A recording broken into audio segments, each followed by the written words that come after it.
Hold it right there! Move aside now!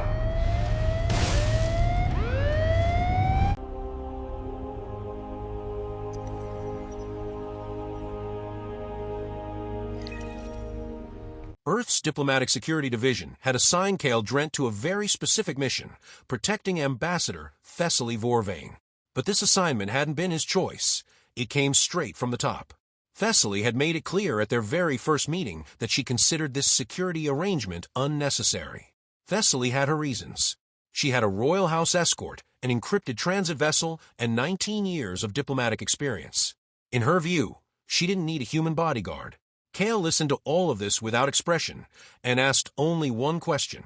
Had she reviewed the intelligence reports circulated the previous week regarding the Croth Syndicate's dangerous extraction operations? She had not. That report mattered.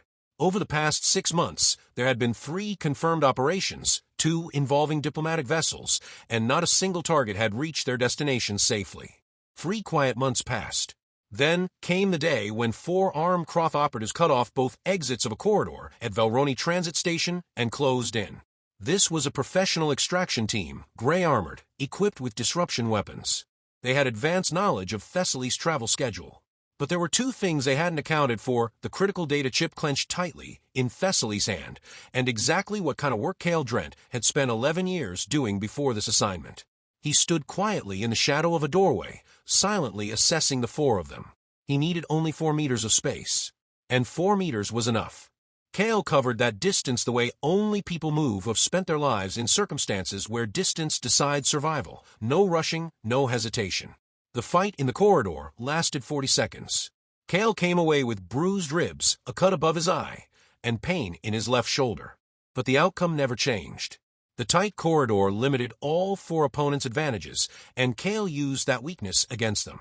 When it was over, Thessaly stood pressed against the wall, gripping the data chip tightly, staring at Cale in disbelief. "Croft had your schedule," he said. "We need to change your routing and report this breach." Thessaly asked how long he had been doing this kind of work. Cale simply replied, "That's the job." Thessaly apologized for her earlier comment.